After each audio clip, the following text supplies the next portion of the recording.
Make weekly bitch with the queso collector. And more people. Shit.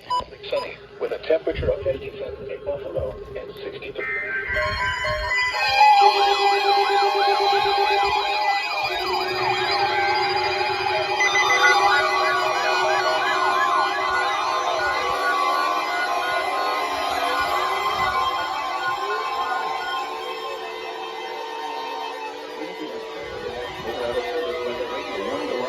WWG56 for the Morning Valley listening area of northeast Ohio. During potentially dangerous weather situations, specially built receivers are automatically activated to warn of the impending hazard.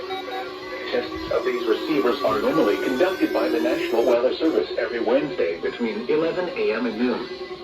When there is a threat of or existing severe weather in the area, the test will be postponed until the following day. This ends the test of the National Weather Service weather radio warning alarm.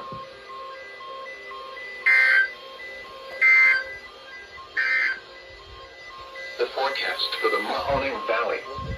Rest of today.